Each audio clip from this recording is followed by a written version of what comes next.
Welcome to the deep dive. Today, we're really getting into something that affects all of us, maybe more than we realize. We're talking about the American Postal Workers Union, the APWU. We've got a stack of sources, official histories, internal reports, even some really powerful personal stories. Our plan is to unpack what makes this union tick, why it's so important. Exactly. And the APWU, it's not just, any union. It represents this incredibly diverse group of workers who are, well, fundamental to our daily lives. Its history is kind of a window into the bigger story of labor in the U.S., especially federal employees. We'll look at how they got collective bargaining rights, which is really unique for federal workers, and how they've fought tooth and nail to protect those rights. And, yeah, the public postal service itself. Right? So our mission for you today is simple. We want you to come away with a really clear picture of how the APWU grew, who the key players were, how it's structured, and most importantly, why its struggles and its wins actually matter to you and the mail service you use every day. So let's dive in. Okay, so to really get the APWU, you have to start with, well, a bang. The 1970 Great Postal Strike. And this wasn't some small organized walkout. It was a wildcat strike, totally unauthorized. We're talking over 200,000 postal workers across the country just walking off the job. Yeah. Low pay, bad conditions. They'd had enough. I mean, can you picture it? Mail just stops everywhere. It basically forced the government to act. It really did. And the outcome was monumental, this illegal strike.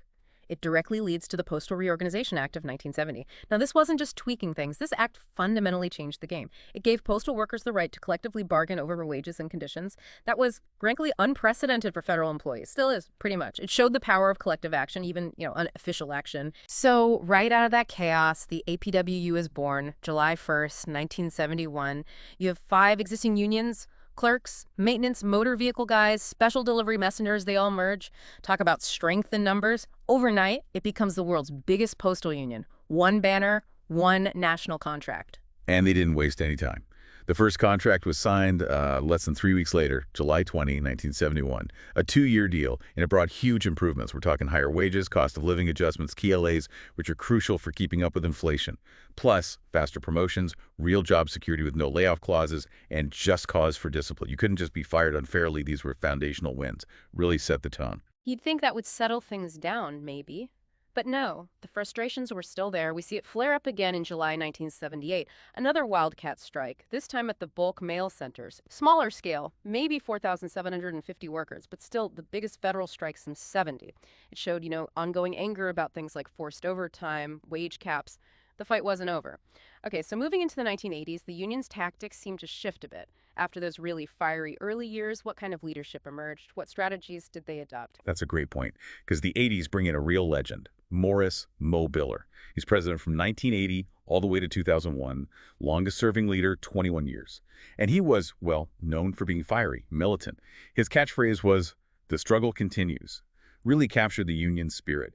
Biller was incredibly important. He fought off major privatization threats, like the 1988-89 Stop Sears campaign. That blocked Sears from hosting postal counters, a big win. He also pushed for internal democracy, one member, one vote for national officers. That really empowered the rank and file. And the APWU under Biller, it really showed a commitment beyond just postal issues. They started Power Post Office Women for Equal Rights back in 1980.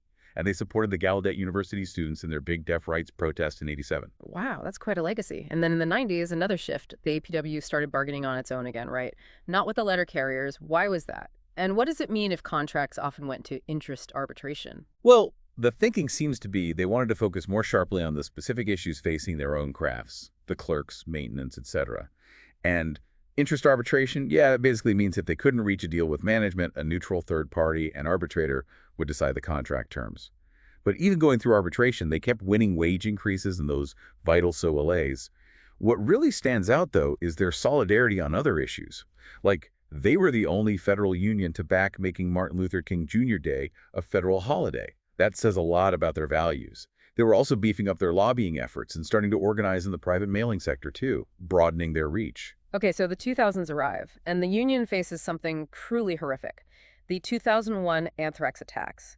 2 APWU members tragically died. That's not a contract dispute. That's a life and death crisis. Absolutely devastating. And the person leading the union through that was William Bill Burris, president from 2001 to 2010. He's historically significant himself, the first African-American president of any national union elected directly by the members.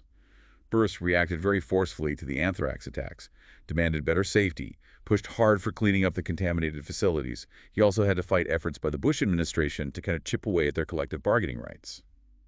A couple of other key things that are Burrs. In August 2007, they merged with the National Postal Professional Nurses, bringing about 90 USPS nurses into the APWU fold. And crucially, this is when the union started its long fight against that 2006 law, the one forcing the USPS to pre-fund retiree health benefits way into the future, a huge financial burden. That fight would last 15 years. Right, that pre-funding mandate sounds like a massive problem hanging over the Postal Service. How did the next leader handle that financial pressure? Yeah, under Cliff Guffey, who was president from 2010 to 2013, the USPS was in a really deep financial hole, partly because of that mandate. Guffey had to negotiate a contract during that crisis. It led to introducing a new category of non-career workers, which was, a difficult concession. But the key thing was, he managed to protect the jobs and benefits of the existing full-time career workforce, a tough balancing act in very tough times. Which brings us to the current president, Mark Diamondstein, since 2013. He seems known for taking on some really public fights. The Stop Staples campaign comes to mind. What was the story there? Oh yeah, Stop Staples was huge. Launched in 2013, it was this intense 4-year battle.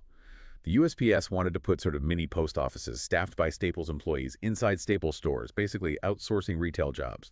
The APWU saw it as a direct threat to public postal services and good union jobs. They organized pickets, boycotts, really mobilized public opinion. And it worked. It was a long haul. But in 2017, USPS backed down and ended the Staples program. A massive victory. Really showed that fighting privatization could work. Diamondstein also helped create a grand alliance to save our public postal service, bringing together lots of different groups. And then during COVID, the APWU was out front, demanding safety for workers, exposing the mail slowdowns under that U.S. mail is not for sale campaign. Yeah. Very visible. So all these different fights and contracts against privatization, public campaigns, they all seem to lead up to one really big legislative win, right? The 2022 Postal Service Reform Act. Absolutely. That law was hailed, and rightly so, as a monumental victory for the workers, and honestly for the public too. It did two main things, both critical. First, it finally got rid of that awful retiree health pre-funding mandate. After 15 years of fighting, that instantly made the USPS finances look much healthier. And second, it locked in 6-day mail delivery by law. No more threats of cutting service. It was a huge payoff for years and years of relentless pressure from the APWU. And the fight goes on, right? Like Mo Biller said, they're still pushing for things like postal banking, looking for ways to expand services. Exactly. The struggle continues. And understanding how they do all this work, it helps to peek inside their structure. Their national headquarters is in D.C., in the Mo Biller building, actually. A nice tribute. Nationally, you've got elected officers, an executive board, all chosen by that one-person, one-vote system. And they have a big national convention every 2 years where the major decisions get made. What I find really interesting is that the APWU is an industrial union. Can you unpack that a bit? It means they represent lots of different jobs, not just one type. Precisely. Instead of just, say, clerks or just maintenance workers, they represent multiple crafts within the Postal Service under one roof. It gives them a lot of breadth. There are 4 main craft divisions. Think of them as the different sections of the postal orchestra, maybe. Okay, let's break those down. Who are these different crafts? All right, first up, the biggest group, the clerk craft. About 150,000 members. These are the folks you see at the counter, selling stamp ticket packages, but they do way more. They sort mail in, the big processing plants, they work in call centers, handle administrative stuff. Over 170 different job titles fall under clerk. They're really the core of retail and processing. Then you've got the maintenance craft, around 40,000 members. These are the skilled tradespeople and custodians. The mechanics keeping those giant sorting machines running 24/7, the electricians, the plumbers, HVAC techs, the people keeping the buildings clean and safe. Essential behind-the-scenes work. Next is the motor vehicle service craft, or MVS. These are the drivers mostly. About 2/3 are tractor-trailer operators hauling mail between cities or motor vehicle operators on local routes. And about 20% are the mechanics and technicians who maintain the huge fleet of USPS vehicles. They're basically the post office's own trucking and repair operation. And finally, the support services division.